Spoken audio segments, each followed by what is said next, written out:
दोस्तों, अगर एक एवरेज इंसान 3.5 लाख रुपए की सैलरी में 10 लाख सालों तक भी काम करेगा तो भी वो एलन मस्क से ज्यादा अमीर नहीं बन सकता। जितनी दौलत मुकेश अंबानी ने अपनी पूरी जिंदगी में कमाई है, उससे कहीं ज्यादा दौलत एलन मस्क ने सिर्फ 1 साल में ही कमा ली थी। जी हाँ दोस्तों, मुकेश अंबानी के पास अब तक 91 बिलियन डॉलर्स हैं और एलन मस्क ने सन 2020 में ही 140 बिलियन डॉलर्स कमाए थे। एलन के पैसों का अंदाजा लगाना वैसे 100 से 200 लोगों के बस की बात नहीं है। अब जिस इंसान के पास इतनी ढेर सारी दौलत है, वो अपने पैसों को कहीं तो खर्च करता ही होगा। तो आइए जानते हैं कि एलन मस्क अपने पैसों को कैसे खर्च करते हैं। लेकिन उससे पहले अगर आपने अभी तक हमारे चैनल को सब्सक्राइब नहीं किया तो इस चैनल को सब्सक्राइब जरूर कीजिए। हम हमेशा ऐसी ही वीडियोस लाते रहते हैं। हालांकि एलन मस्क अपना टाइम वेकेशंस और छुट्टियों में ज्यादा बर्बाद नहीं करते। इसका मतलब इनका कोई घर तो होगा ही और वो काफी शानदार होगा। वो अपने घर में ही वेकेशंस का मजा उठा सकते होंगे। वेल नहीं, दुनिया के दूसरे सबसे अमीर इंसान के पास अपना एक घर भी नहीं है।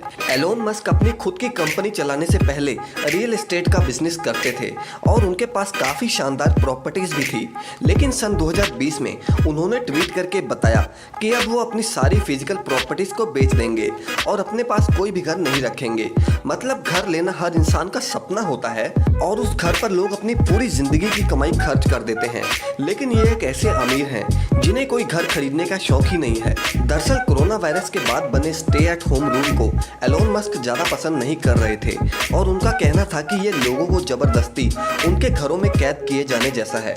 गवर्नमेंट के इन्हीं रूल्स की आलोचना करते हुए एलन मस्क ने अपने सभी सैकड़ों करोड़ के घर बेच दिए। जब उनके एक फॉलोअर ने ऐसा पूछा कि उन्होंने ऐसा क्यों किया, तो एलन मस्क ने बताया कि आज़ादी, क्योंकि एलन का ये मानना है कि घर होने की वजह से आप उसी जगह या उसी शहर में अपनी लाइफ का ज्यादातर हिस्सा रहने पर मजबूर हो जाते हैं। जहां आपका घर हो, आपको लास्ट में वहीं पर आकर रहना पड़ता है और घर ना होने पर आप दुनिया में कहीं भी रह सकते हैं। वैसे आपको शायद ना पता हो कि एलन मस्क के पास 3 अलग अलग देशों की नागरिकता है।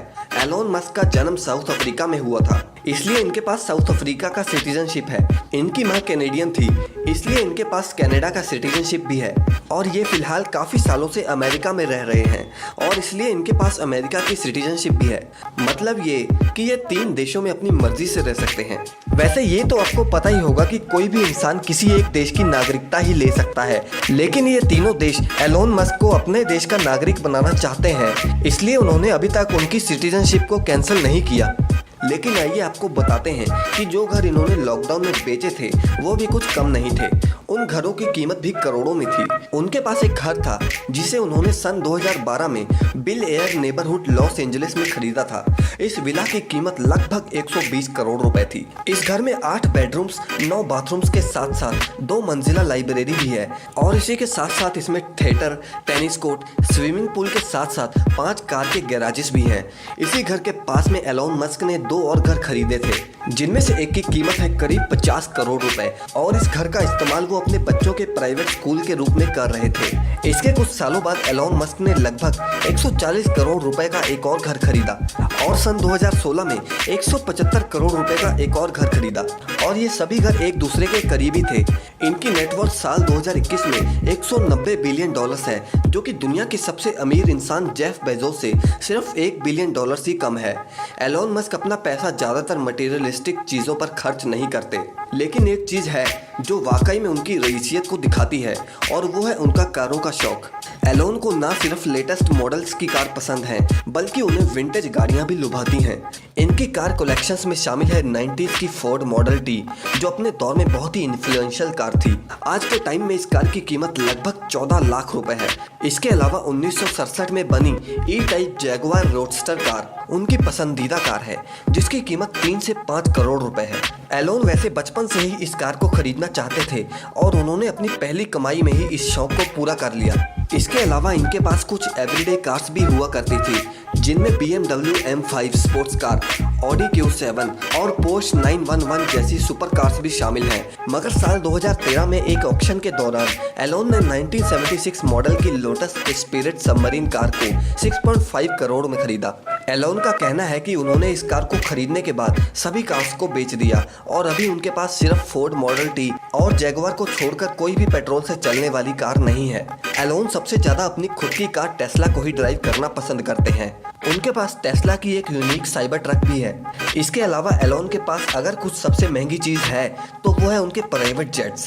एलोन के पास 2 gulf stream private jets G550 और G650 हैं, जिनकी कीमत 400 से 500 करोड़ रुपए है। 12 से 15 पैसेंजर्स वाले इस जेट का इस्तेमाल वो एक फैक्ट्री से दूसरी फैक्ट्री में जाने के लिए करते हैं। कभी कभी वो इन्हीं जेट्स में सो भी जाते हैं। वैसे दुनिया का दूसरा सबसे अमीर शख्स होने के बावजूद एलोन एक हफ्ते में 100 घंटे काम करते हैं। वैसे इस वक्त Elon Musk Canadian musician Grimes के साथ रिलेशनशिप में है। वैसे ये बात शायद आपको हैरान कर दे कि एलोन ने 10 साल की उम्र में ही इतनी किताबें पढ़ ली थी जितनी कि हम ग्रेजुएशन में भी नहीं पढ़ पाते। वो अक्सर बुक्स और इंटरनेट से रॉकेट बनाने की प्रैक्टिस किया करते थे और उन्होंने 12 साल की उम्र में ही एक ब्लास्टर नाम का वीडियो गेम तैयार कर लिया था। इस तरह फिर एलोन एक के बाद एक बड़ी कंपनीज खड़ी करते गए। इसके अलावा एलोन मस्क पेपाल कंपनी के फाउंडर भी रह चुके हैं। एलोन को इस कंपनी से काफ़ी मुनाफा हुआ। अगर वो चाहते तो अपनी लाइफ वो उन पैसों से बड़े आराम से गुजार सकते थे, लेकिन एलोन वहीं नहीं रुके। एलोन को साइंस फिक्शन में काफ़ी दिलचस्पी थी। ऐसे में वो कल्पनाओं को हकीकत में बदलने में निकल पड़े और उन्होंने इस प्रोग्राम को स्पेसएक्स का नाम दिया। इसके अलावा स्पेसएक्स के प्रोजेक्ट स्टारलिंक के जरिए एलोन पूरी दुनिया में इंटरनेट की पहुंच बनाना चाहते हैं। इसके बाद उन्होंने सन 2004 में इलेक्ट्रिक कार कंपनी टेस्ला को खरीदा और वो पेट्रोल के खर्चे से लोगों को छुटकारा दिलाने में काम कर रहे हैं। एक वक्त वो भी था जब स्पेसएक्स में बनाए रॉकेट फेल हो रहे थे और टेस्ला भी अपनी वैकेंट प्लेस की वजह से बर्बाद हो रही थी और तमाम कंपनीज में अपना पैसा लगा देने के बाद एलोन दिवालिया होने के कगार पर थे। लेकिन एलोन ने सोचा कि वो एक बार और ट्राई करेंगे और 3 रॉकेट लॉन्च के फेल होने के बाद साल 2008 में उनका प्रोजेक्ट सफल हो गया और फिर नासा की तरफ से उन्हें 1.5 बिलियन का प्रोजेक्ट मिला। जब एलोन मस्क की कंपनी टेस्ला के बुरे दिन चल रहे थे और एलोन मस्क के पास बिल्कुल भी पैसे नहीं बचे थे, तब एलोन मस्क चाहते थे कि उनकी कंपनी टेस्ला को एप्पल कंपनी खरीद ले, लेकिन एप्पल के CEO ने उनसे मिलने को भी इनकार कर दिया था और आज टेस्ला कंपनी दुनिया की मोस्ट वैल्यूएबल कार कंपनी बन चुकी है। इसके बाद उनकी सभी कंपनीज प्रॉफिट कमाने लगी। ऐसे में अब आप ये तो समझ ही गए होंगे कि एलोन अपनी दौलत को कैसे उड़ाते हैं। इसके अलावा मस्क ने अपनी दुनिया में ट्रैफिक की समस्या को कम करने के लिए टनल्स बनाने की ठान ली है। अब आप ये सोच रहे होंगे कि ये सब करके एलोन मस्क क्या शांत बैठ गए हैं, तो इसका जवाब है नहीं। एलोन मस्क अभी न्यूरालिंक के पीछे पड़े हुए हैं। अपने इस प्रोजेक्ट के जरिए एलोन इंसानी दिमाग को मशीनों के साथ जोड़ना चाहते हैं। हम आज के टाइम पर मशीनों को अपने हाथों से या फिर अपनी आवाज़ से कंट्रोल करते हैं, लेकिन एलोन मस्क को लगता है कि वो उसे इंसानी दिमाग से भी कंट्रोल कर सकते हैं और इसके लिए उनकी कंपनी न्यूरालिंक चिप को तैयार कर रही है। इस चिप को एक बार अपने सर पर लगाने से आपका दिमाग मोबाइल या फिर कंप्यूटर से अपने आप जुड़ जाएगा। तो दोस्तों, ये थी आज की वीडियो। अगर आपको ये वीडियो पसंद आई तो इसे लाइक और शेयर जरूर करें और अगर अभी तक आपने हमारे चैनल को सब्सक्राइब नहीं किया तो इस चैनल को जरूर सब्सक्राइब कर लें।